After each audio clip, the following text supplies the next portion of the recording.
It's over to Dr. Ringal Adevia to moderate today's English session. Welcome, Doctor. Good evening, everyone.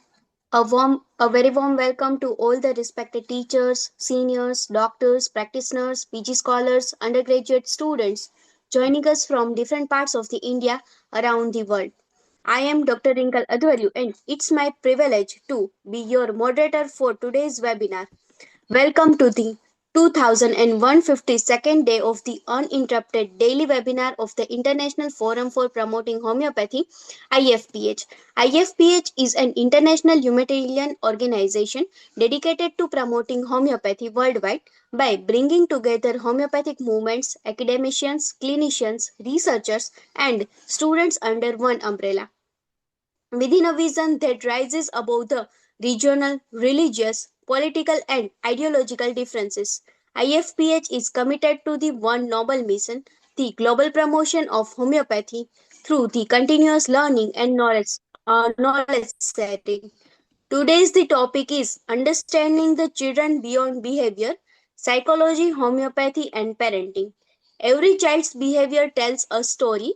As homeopathic physician, understanding the emotional and psychological dimensions of a child is just as important as recognizing the physical symptoms.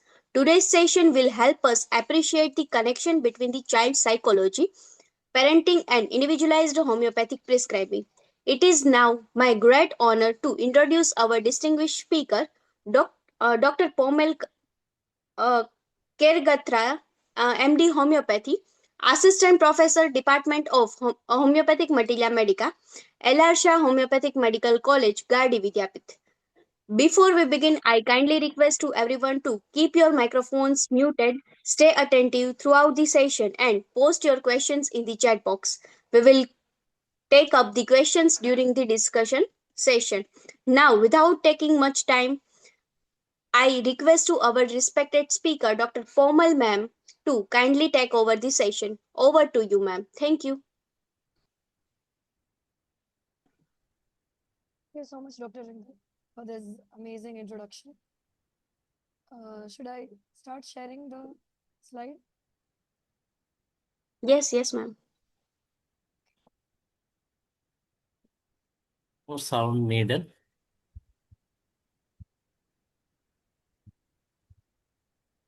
Sir? Speak a little bit louder. Okay, sir.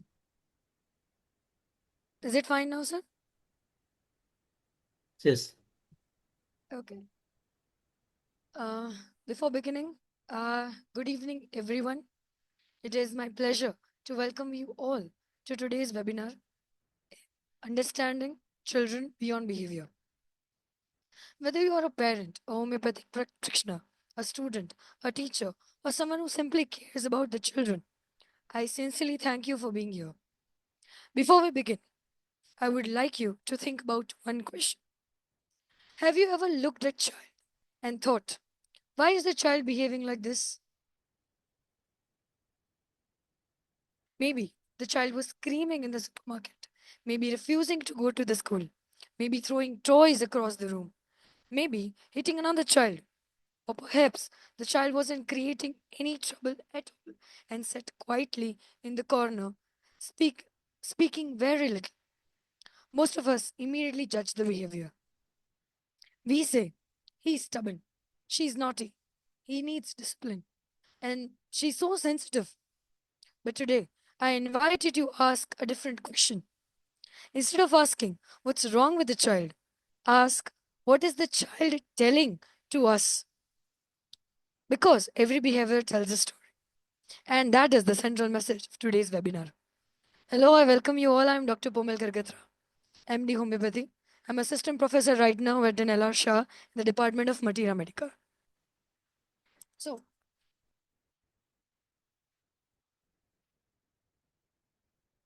why this topic? Children do not always have the vocabulary to explain. I'm scared, I'm overwhelmed, I'm lonely, I need attention, I'm jealous of my new sibling, I'm anxious. Instead, they cry, they shout, they become aggressive, they withdraw, they stop eating, refuse school. develop physical complaints.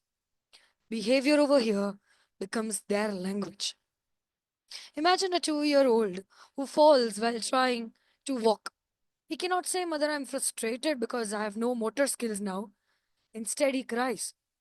A 5-year-old cannot explain, I'm emotionally dysregulated. I have not developed my impulse control. She throws a tantrum. A 10-year-old cannot always say, I'm being bullied at school. I feel helpless. Instead, they complain of some stomachache and they refuse to go to the school in the morning. Children communicate through their behavior long before they communicate through words. I like everyone to listen and reflect on this. Think of one child you know. It may be your own child, a patient, a nephew, a student. What behavior troubles you the most? Don't don't answer aloud. Just keep that in mind. Just imagine that child. Just imagine that patient. By the end of today's webinar, I hope we'll look at that child a little differently. What is our biggest mistake? While we are dealing with children, what is one of our biggest mistakes is that we interpret children's behavior using an adult brain. We expect children to think logically, to control their emotions, wait patiently, communicate calmly, understand consequences, and regulate themselves. But neuroscience tells us that children simply are not developmentally capable of doing these things consistently. Now think about this. If I accidentally spill water on the table, I apologize and clean. If a 3-year-old spills water, adults often say, You always make a mess. But did the child intend to create the mess? Probably not. The difference lies in the brain development. Children are still learning attention, coordination, planning, and self control. They are not miniature adults. That single realization changes the way we parent, we teach, and we practice medicine. Now, why should a homeopath or homeopaths learn child psychology? Now, some of you may wonder, I'm a homeopathic doctor, why should I study psychology? This is an important question. Homeopathy always has emphasized treating the patient as a whole. Dr. Samuel Hahnemann, our master, repeatedly stressed the importance of understanding the individual patient, not purely naming a disease. In children, individuality is often expressed through temperaments, fears, attachments, their plays, their reactions, their interactions, emotional expressions, and relationships. A child cannot always describe these expressions verbally. So, our role is to observe carefully, listen attentively to caregivers, and understand the child's developmental stage. Each stage tells us some story. Each stage has something to learn. Each stage, the child learns new things. That's why psychology helps us interpret what we observe. It does not replace homeopathy, but enriches our understanding of the child.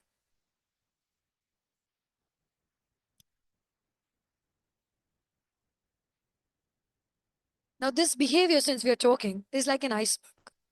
Imagine an iceberg floating on the ocean, like in the picture right now. Only a small portion is visible out of the water. That visible part represents behavior. Beneath the surface lies a much larger hidden world. This world of child, what does that say?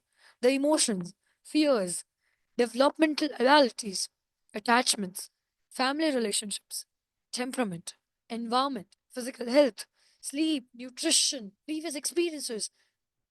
Now, when I write previous experiences, we some of me might think what child has previous experiences? A growing child. In their early stages, that experiences are stored, are collected, are learned, and then the experiences we built on that. A child is growing, a growing person built on what we have learned at present. So if we focus only on the visible behavior, we miss the factors that shape it. Understanding the whole child allows us to respond more thoughtfully. Moving forward, I have now 3 children to share. I have 3 stories to tell. So, story number 1. A 4-year-old child screams every morning before preschool. Many adults say he's poorly. After careful discussion, it becomes clear that he has recently changed schools, misses his previous teacher, and feels anxious in unfamiliar settings. The behavior was anxiety, not defiance. Story 2. This is an 8-year-old who repeatedly fights with the classmates. Teacher describes him as aggressive. Further conversations reveal ongoing conflicts between parent and home.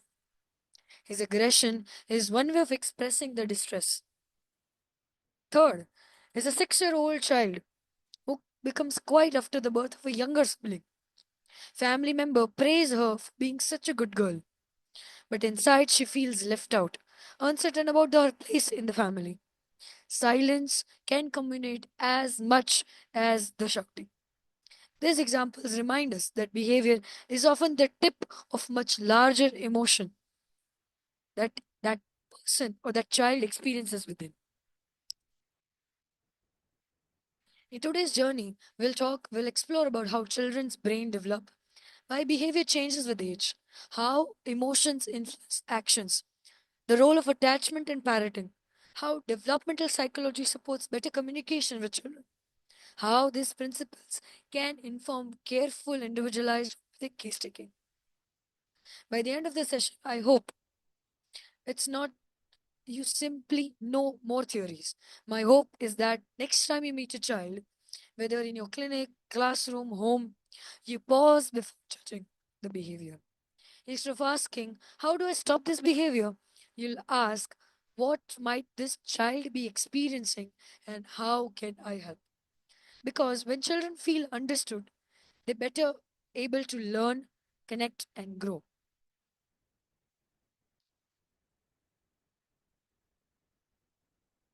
Why development matters? Before we try to understand a child's behavior, we must first understand why and how children grow and develop. Imagine expecting a 1-year-old to read a book, one expecting a 5-year-old to think like a 15-year-old. It sounds unreasonable, right? Yet, every day, we expect children to behave beyond their developmental abilities. One of the greatest gifts that psychology gives us is the simple truth: children can only do what their brains are developmentally ready to do.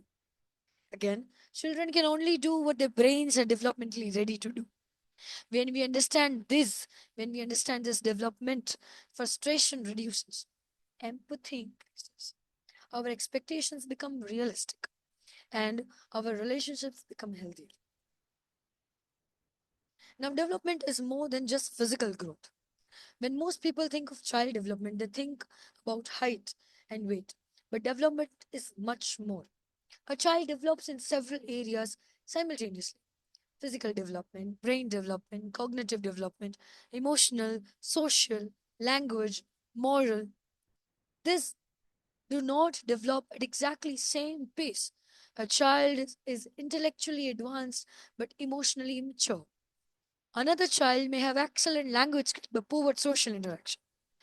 Each child follows an individual developmental pathway. That individuality is exactly what we seek in homeopathy. Birth to 2 years. Let's begin with infancy. This perhaps the most important period of life.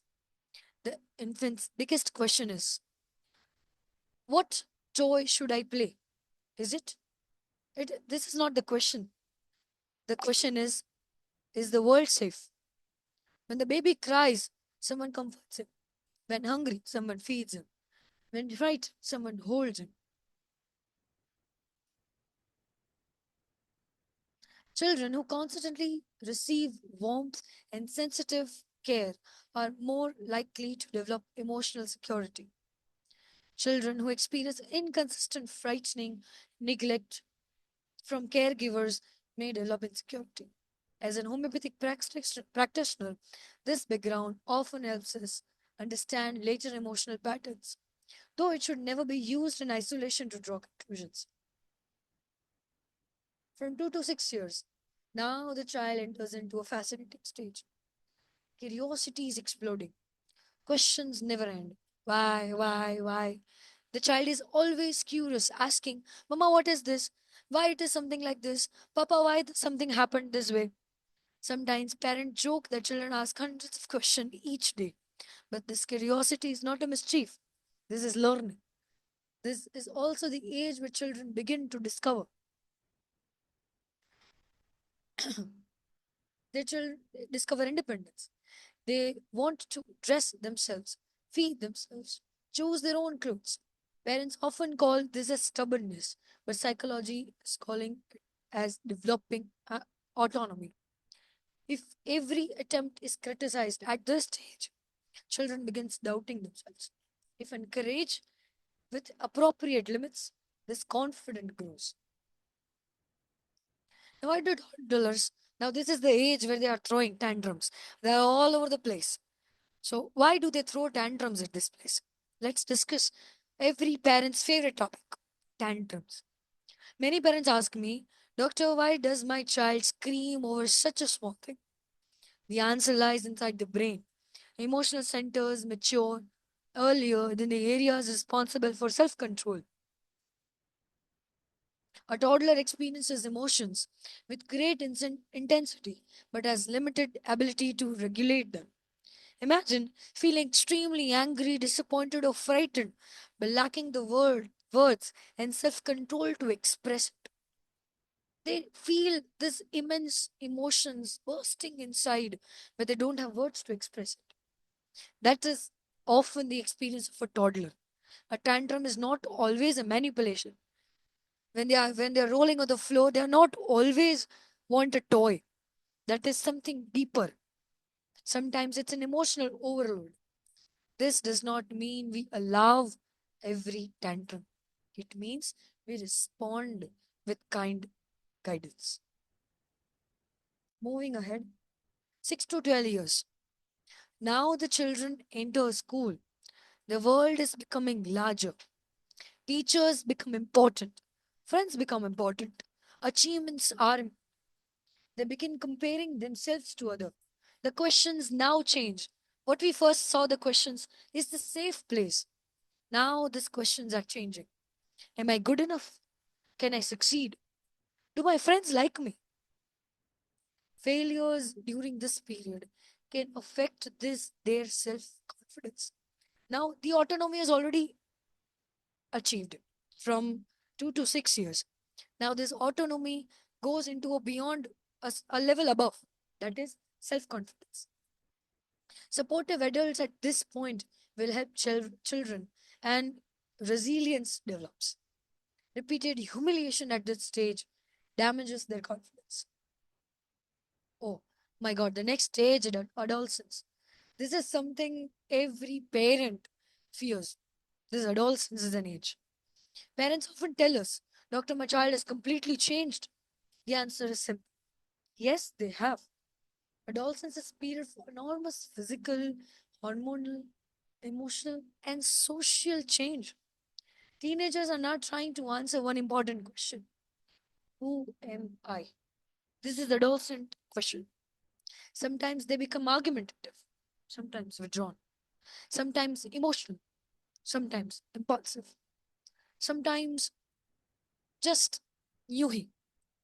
Parents often think their child is becoming disobedient, or the child is simply trying to develop an independent identity. They still need guidance, but they also need respect. This is the stage where they are now building their own identity. This development, now there's all the stages from childhood to an adolescent. Look at the roller coaster a child goes. The development that now has, that is happening in that child, the physical, the emotional, the hormone, that that goes into, there is a turmoil that is happening. That behavior that that child is throwing is not just a tantrum, or not just that the child is being disobedient. It is something beyond. Now we have to understand what is happening inside of the child. So development is not a competition. One of today's biggest parenting problem is comparison. Every child, वो गुप्ता जी का लड़का है ना वो सामने, वो शर्मा जी का लड़का, बोला पटेल भाई नो छोकरो. Everyone is comparing their child to someone else. Look at that child in your classroom. She's ranking first. My neighbor's child has started reading early. My cousin speaks English better. Now, in this competitive world, we keep on pushing our child beyond their limits. We should know what is their limits. Like comparison in such a way creates anxiety in parents and pressure in children. Every child develops at a unique pace. We need to understand this.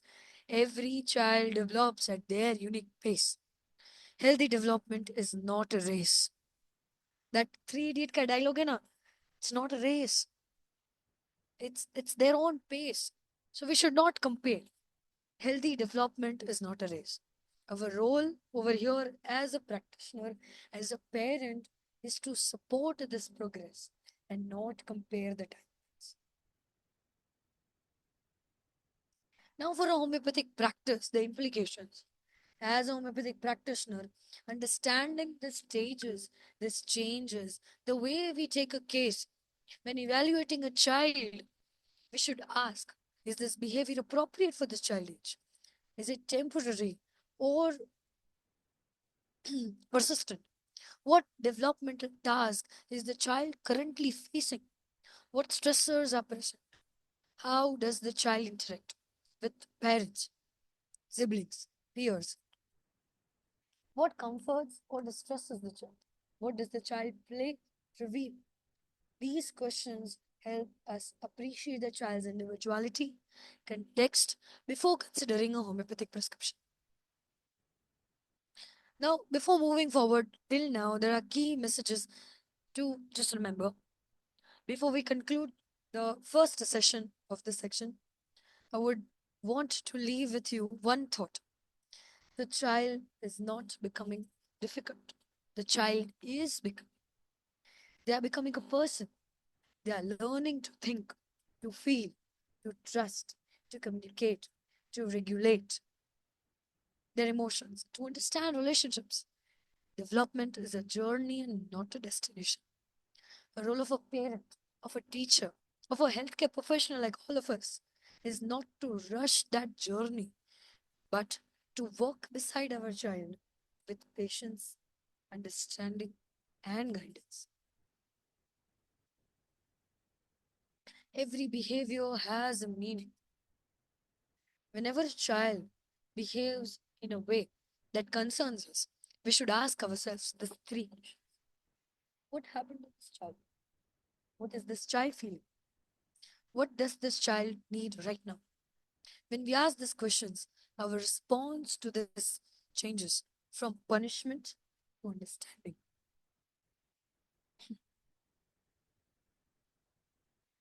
Understanding tantrums.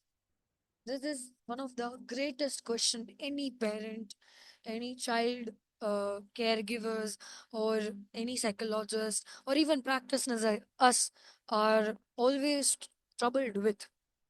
So this tantrums is very important to understand. So before discussing the treatment, we should understand this behavior. A tantrum is an emotional explosion. Imagine trying to pour water into an already full glass. Eventually, it overflows. Children experience emotional overload in much the same way as an adult would.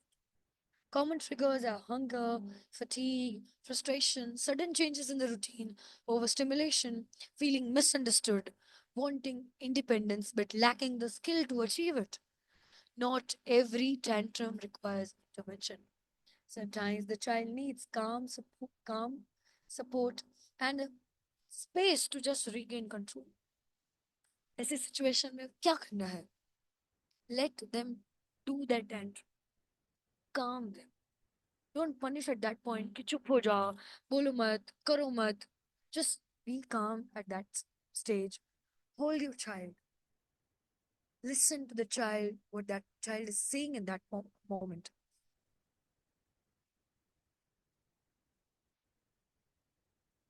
Aggression, again. one of the, child keeps on fighting. The parents keep coming with a complaint, that your child has hit someone else's child, and someone else parent come to you and they complain about your child. But this aggression speaks something. They are trying to tell you something. Aggression is often interpreted as a bad behavior. However, aggression may be a sign. It's a frustration. There may be fear. They may be difficult in expressing emotions, exposure to already violence in their environment, inconsistent boundaries, neurodevelopmental differences, feeling powerless. Just the children is paying, just feeling powerless. And so this expression is anger, aggression. Now over here we have to ask ourselves, what is this child protecting? What need is not being met? These are the questions we should be asking over here.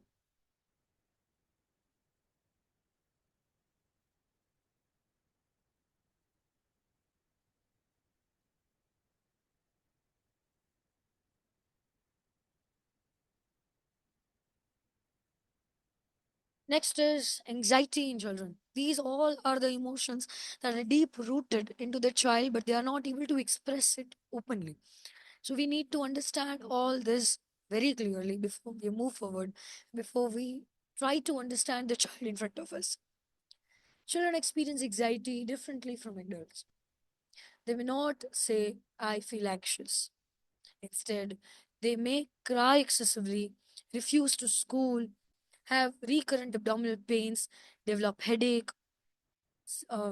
sleep poorly, become unusually clingy, avoid new situations, bite their nails, wet their bed. When we treat only symptoms and ignore the anxiety behind it, we miss an important part of the child's experience. So when you come across a patient who is bedwetting, who is biting their nails, who is thumb sucking, let us all try to go little beyond this symptom. Just merely what we see, what we've encountered, what parents complain. Let's go beyond it. Listen to the child, talk to the child. Why they're feeling that? Why? Think now it is our time to ask why the child is behaving certain manner. School refusal, again, one of the biggest, you know, devils that a parent usually go through. That I don't want to go to school, mama, I don't want to go to school. And we always misinterpret as my child is lazy. My child is lazy, so they don't want to go to school.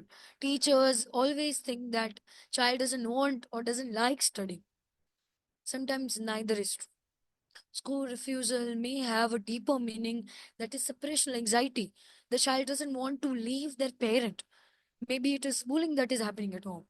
Sorry, at school. Academic pressure, learning difficulties, social anxieties, the biggest fear right now in every child, that is failure, because there is so much pressure. Every parent is putting a 3-year-old needs to learn everything that is going around. A 15-year-old should know everything. A 20-year-old should know what is going around the world. This major pressure that is, you know, that need exams, for example, that we take the recent thing, the pressure is from 8th standard that we put on our child to learn biology. अभी उनको आता भी नहीं biology in 8th standard that well. But no, we need our child to learn everything at a very younger age. We always treat our child as a mini adult. But no, we have to go beyond that. We have to stop giving pressures. Because of that, they have this fear developed inside them of being failure to become perfect. The first question should never be, how do I force this child to attend school? मैं इसे कैसे पहुंचाऊं school? How do I take this child to school? Let me just use some trick or something. This is not the first question to ask. The first question should be, why is the school frightening for this child? Why that child doesn't want to go to school? Now let that all sink in. And the next that we have is nail biting, tongue sucking, hair pulling. Again, the most common of the problems. These behaviors often do worry the children or and the parents as well and the caregivers.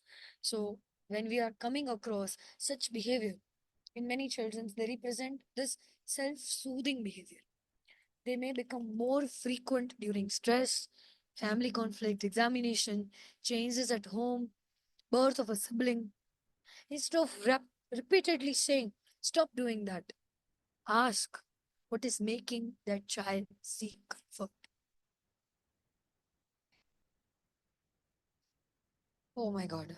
This is the biggest issue. Apart from all that which is routine, this is the recent issue. Every parent is, they are pulling their own hairs because of this issue. That is screen addiction. Oh my God. Like the bacha is not eating. Now give them their phone. That will start eating. Bacha will start eating. The child is throwing a tantrum. Give there this cocoa melon and everything.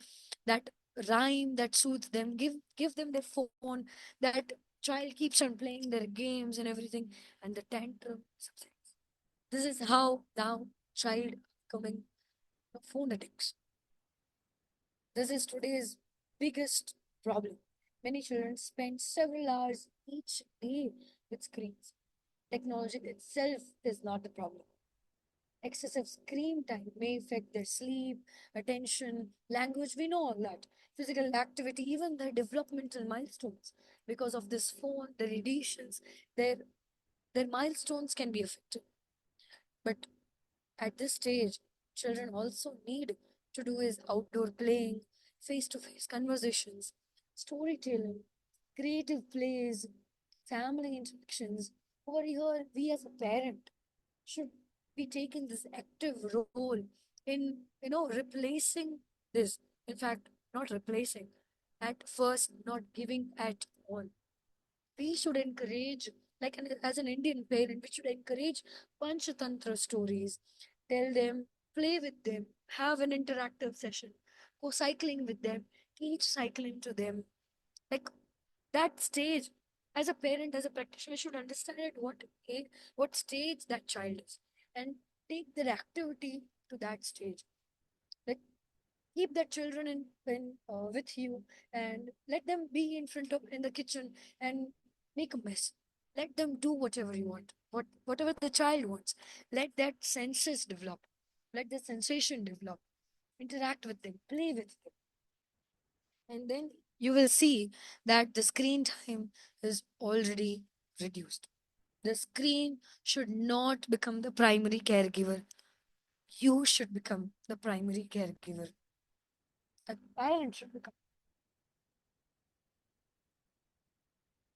Moving forward from what we have till now seen, normal stages, how we can understand different behaviors, a very short I have taken, but now moving forward to actually the problems, the disorders the child has. And one of the biggest problems and the hot topic of discussion in today's world is this autism and ADHD. Children with ADHD are not simply naughty. We should understand that. They are not naughty, they are not just running around. They may genuinely struggle with sustaining attention. They they are they are struggling with controlling impulses, remaining seated, organizing tasks, and autism spectrum disorder. They are not just unfriendly. They may experience the world differently. Some may have difficulty with social communication, understanding social cues, flexible behaviors, sensory processing. They may also possess remarkable strengths, including strong memory, deep interest, creativity, exceptional attention. Autism child have a different skills. Savant syndrome, if some of you might have already heard about it, they have different skills. They have different abilities. Not that emotional quotient is definitely missing, but their intellectual capacity, the skills, the artistic skills, may be at some other level only. Such children, we need to develop, we need to understand those skills and grow them. Make these children, you know, live in this actual, be inclusive, and let them grow with any other children. Understand their special features, and let us now incorporate these into, this world, and let us bring them into this normalcy. As clinicians, as parents, our role is not to label the children. First of all, we need to understand we don't need to label them, but to understand their unique needs and support their development. Autism and ADHD, when we identify these, we must include them just like a normal child, but understand them, their special, their strengths, and we celebrate them. Okay, we understand the differences.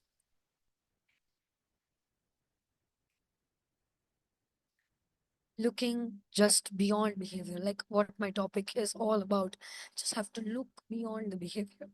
Whenever a child presents with a behavior concern, consider their developmental stage, their physical health, their sleep, their nutrition, their family environment, school experiences, emotional well being, temperament, relationships, and life changes, recent changes, the small epochs in their lives that is they have experiencing. We have to consider all this. Behavior doesn't occur in isolation.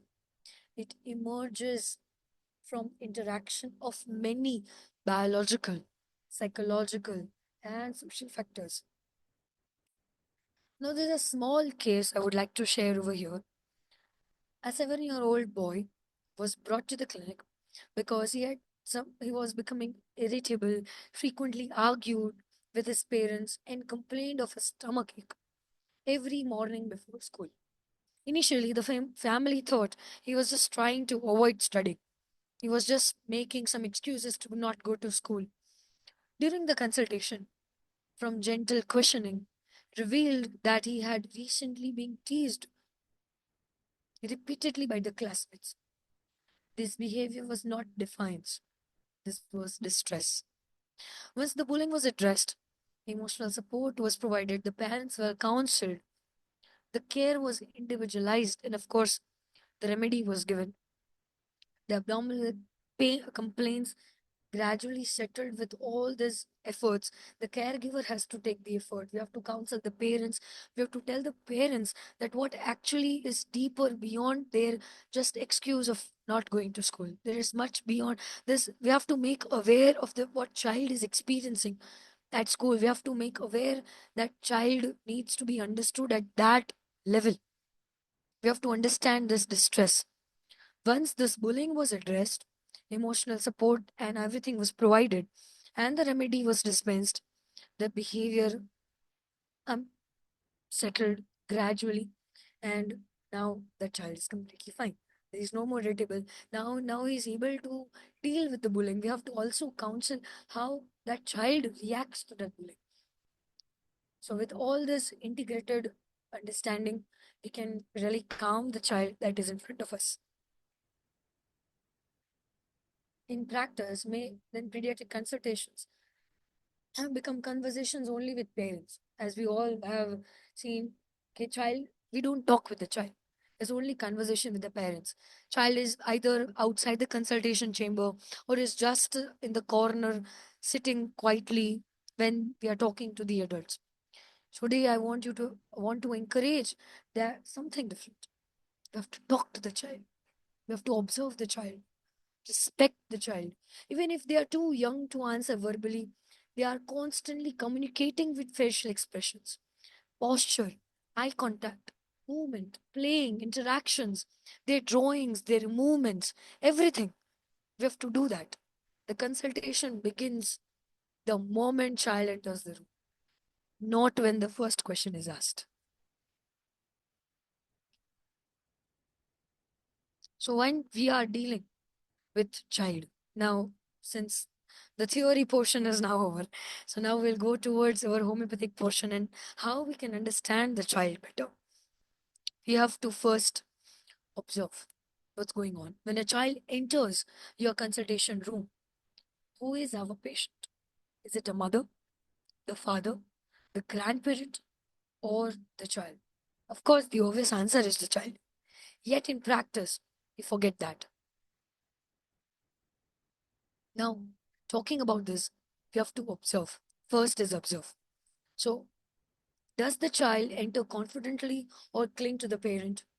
Do they explore the room or stay withdrawn? Are they curious or deaf? Are they fearful? Do they make an eye contact? You just have to simply observe the child or tell your observers to observe that. How do they react when they are greeted?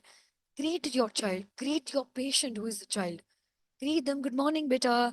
And do observe that. Are they reflecting back? Are they greeting you back? What are the facial expression when you're talking to them? How did they respond to that unfamiliar environment when they are brought to a consultation room? Observation often provides this valuable information that even words cannot tell you. Then, of course, listening, one of the greatest portions that we are taught from first year of our BHMS to the last year of our PGs, that we have to listen. Just not hear, we have to listen. Listen to the child. Listen to the child who is describing the problem, not just parent. Of course, parent as well, but listen to your child. My child is stubborn, he is impossible, the parent would say. She cries all the time, a parent would complain. These are interpretations of just parents that they are expressing their complaints. Instead of accepting these labels, immediately, gently explore what they mean. Ask, can you describe what happened? Why the child was crying? What was the circumstance in which that child cried? When did you first notice that this change in the behavior? What usually happens just before the behavior? What helps child calm down? Ask all these questions. How does the child behave when relaxed? Specific examples of often ask for the examples. When these examples are explained, these are more informative than just general descriptions. Now we have to understand the child's story after listening to what parent has to say. Now, since we are not talking to the child, of course, we have to listen to what parent are saying, their anxieties, their complaints. Let it all out. Let the parent tell everything. Let us all inquire the parent first, and then let us now understand the child's story. Explore child's story. Explore all the epochs that is happening in their child's. We have to start not only what child is behaving, what the child is right now, what child is nature is, but we have to start from pregnancy, the conception, which is again the most important period. We have to start from there. Pregnancy, birth, early development, late development, how they are interacting with different relatives. Now the children peers are involved when they start going to the school. We have to understand every little change. We have to understand a child's story from birth to what that child is in front of us right now. When that child is playing, we have to see how they are playing, how they're interacting with different people, different peers in the school. That interaction with everything a child does is very much important. The child that has happened, that is present in now, that is the seed that the adult is going to be. That's why when we are taking a case, homeopathic case, we always ask how your childhood was like, how you were as a child, how was interaction with your family members, how was your mother like as when you were a child. So many of them, they tell that I was being bullied, or my mother was like this, my father was like this, and I had a very tough childhood. That that childhood is an epoch, that is a seed, that how we will develop as an adult. So we have to understand everything when you're dealing as a child. You have to individualize that child, not just that he or she is being disobedient and crying, rolling on the floor, not just the behavior, to go a little beyond that. Understand, individualize that child.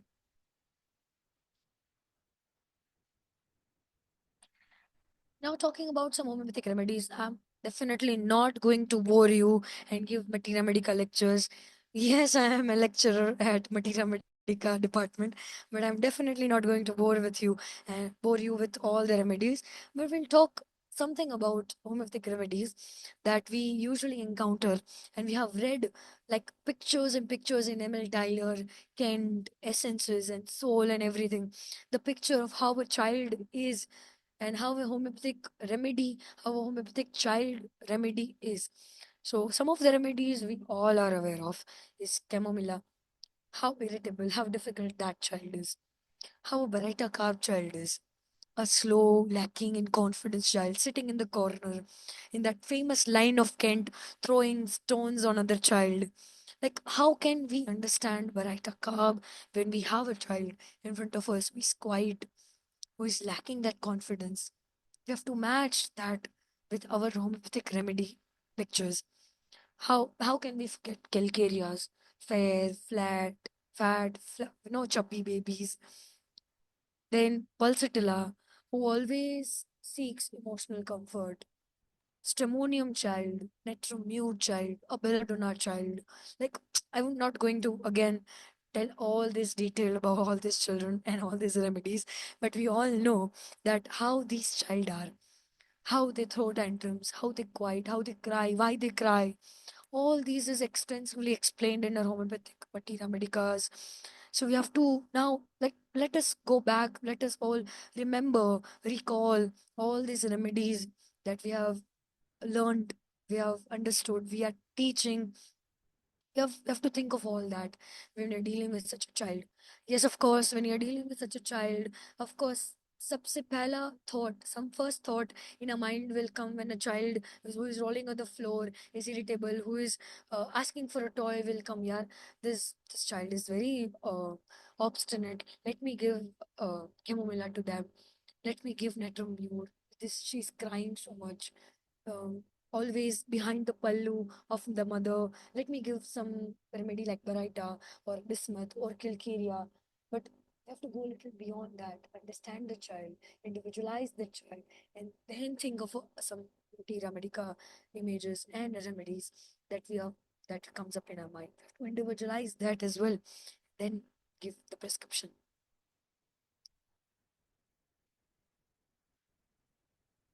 Going beyond just homeopathy and just child and materia medicals, how we can integrate psychology and homeopathy.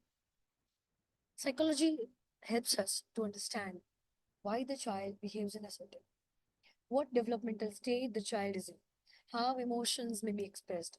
Homeopathy helps us appreciate the child's individuality and integrate mental, emotional, physical characteristics into the case analysis.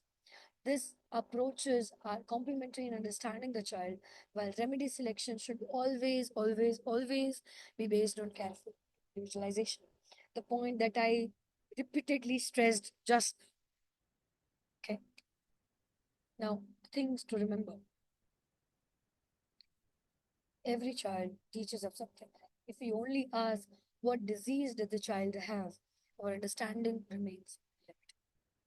If we ask who is this child, our perspective changes.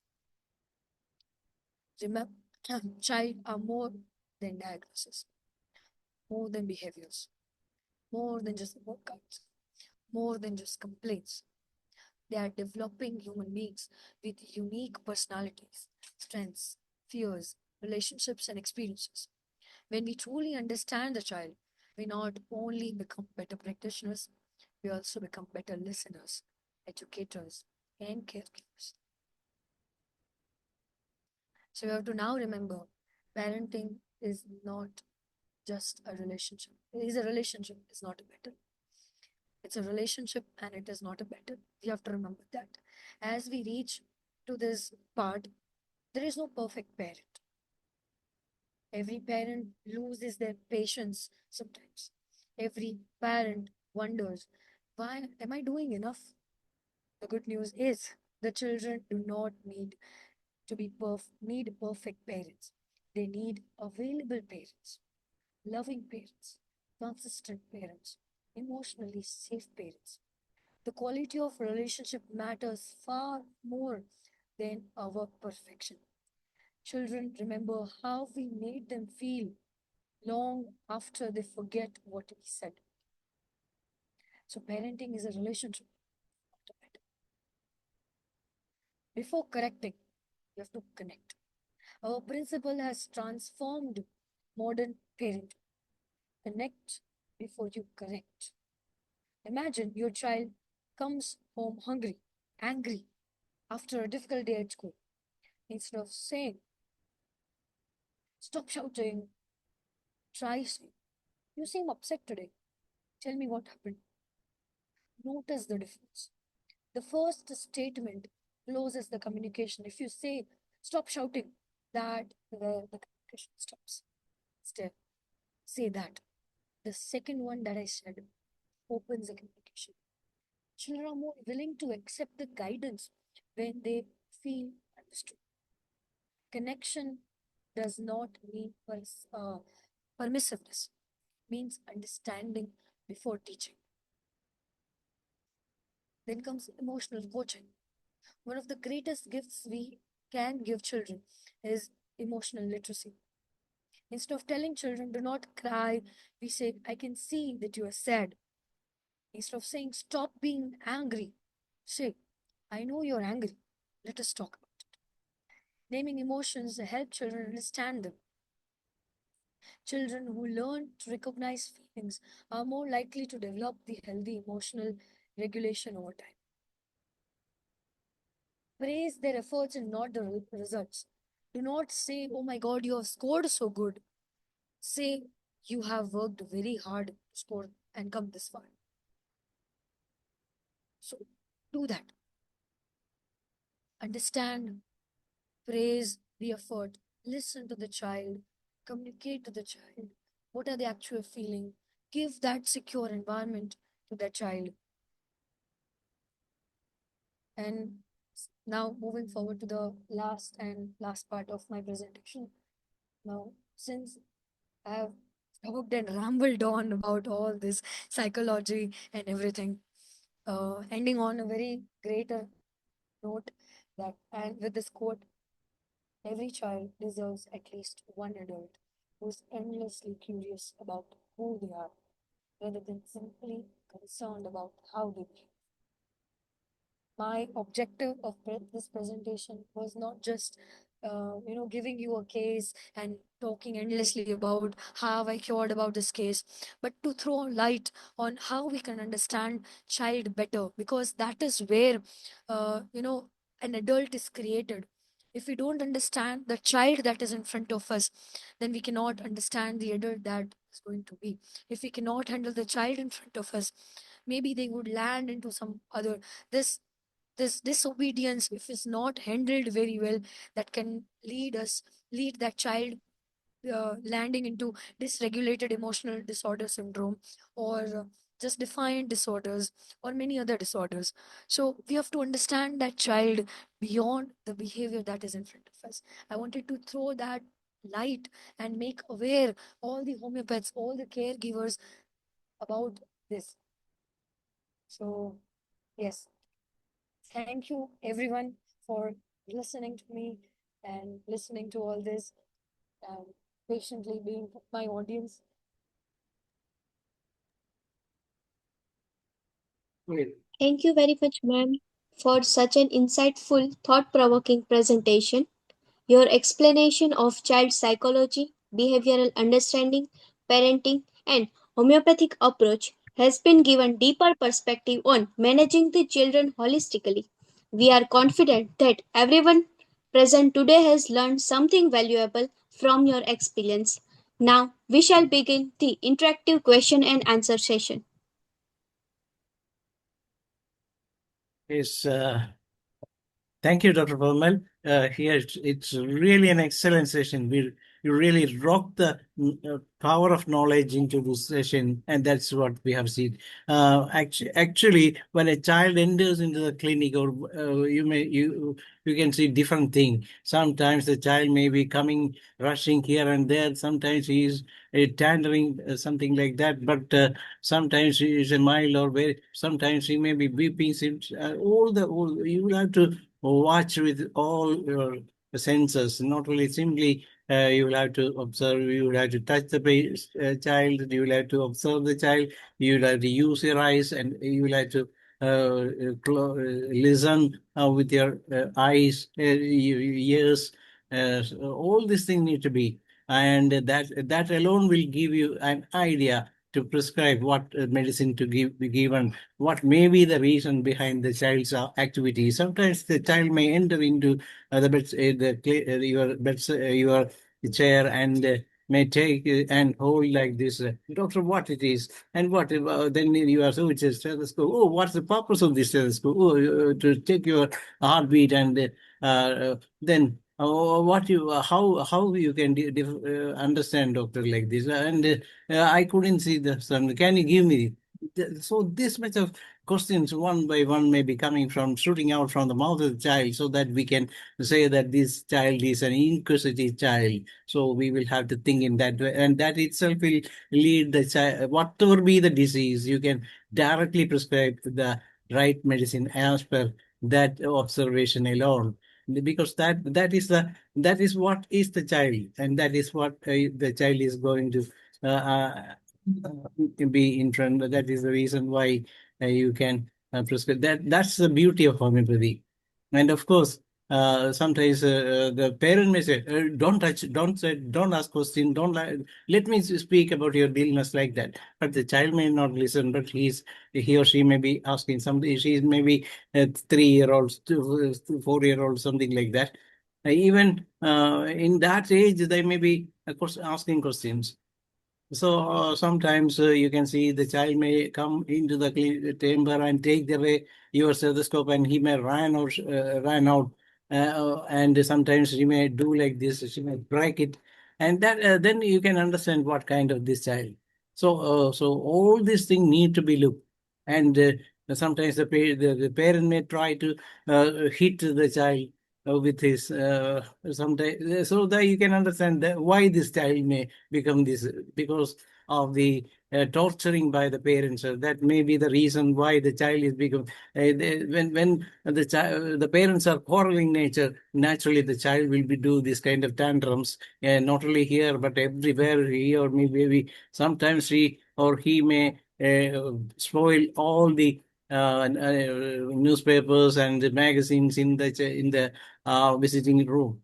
So all kind of distractions can be happen, and so this is what we will have to look into, and this is what how all those things you described were exactly perfect, and with the timing. So what whether you my question to you is whether you give more importance to advice to the advisors, to the mother, the parents, or to the child, or whether you go ahead with the prescription. This is the question. Sir, again, thank you for your question, sir. Uh, Over here, again, sir, we have to stress upon what age we are dealing with. If we are dealing with a 3-year-old, I cannot go and counsel a 3-year-old. But yeah, definitely there is a scope of counseling to the parents. If I am dealing with a 10-year-old, I can definitely be a little calmer and try to make them understand about their behaviors, and in a very in a language that they are understanding, or they are they are able to understand. So according to the age, we can deal with the child and the parent. And only, I think, in my opinion, sir, only a remedy won't work when you're alone dealing with child. You definitely have to look into the environment they are into, or the parents they are dealing with, the environment, the schooling, and everything. We have to look into, because a child is not a single entity. The environment, the whole society takes part in developing them. It is said, na, sir, that it takes a village to take care of a child, to grow a child. So likewise, it's not only a medicine or just uh, that. We have to talk with parents, we have to counsel parents, talk to the child, explain child, Yes, according to better not to explain the child about these things. First, you just give the exact simplement to the child and give advices to the parent. That's what a homeopath need to do, because homeopathic medicines are super counselors. They can counsel a person without his knowledge, without her knowledge. That's the beauty of homeopathic science. As yes, we yes. never give any sleeping medicine for allowed to patients to give any medicine for sleeping purpose, but instead homeopathic medicine can do wonders by showing its beauty in this mental aspect. So if you observe the child after giving the correct medicine, when the patient come for the next time, she will not try to break the stethoscope. She may not, but still she will do. Her intellectual characters will start improving. That's what I would like to add to the session. Anyway, congratulations. I'm inviting Dr. Ambaresh sir to say vote of thanks to the session, because as the time is already over, that's the reason. Okay, sir, please unmute yourself. Thank you, Dr. Thaneji. Everyone, namaskar or congratulations, Dr. Komal. Very nice, excellent session. Behavior child, beyond behavior child. Many kinds of child. Child depends mother and father. वो निहार पुत के होते चितने पार. So during pregnancy, after environmental, है ना, child nature of behavior. So very, very thanks, Dr. Pomel, on behalf of IFPH whole team. Very, very thanks again presentation. Thank you. And thank you, Wrinkle. Wrinkle is a very personality moderator, a new moderator. Very new moderator. Very good moderator. A dynamic Thank you, sir. personality. Thank you. Thank you, Dr. Danesh, Dr. Wrinkle, Dr. Ram sir, and everyone being present here, listening calmly to me. Thank you, everyone, for this opportunity. Okay, Thank you. okay, Dr. Ringat, you can conclude. As we come to the end of the enlightening session, it is my pleasant duty to express our sincere gratitude. On behalf of the International Forum for Promoting Homeopathy, I extend our heartfelt thanks to respected speaker Dr. Pomal ma'am for sharing your valuable knowledge, practical insights, and clinical wisdom with all of us. Thank you, ma'am. Yes, tomorrow we will have a session from Dr. Vaishali Shinde, and she will be talking. She's an associate professor, Department of Repertory, late Houseby Homeopathic Medical College and Hospital, Maharashtra.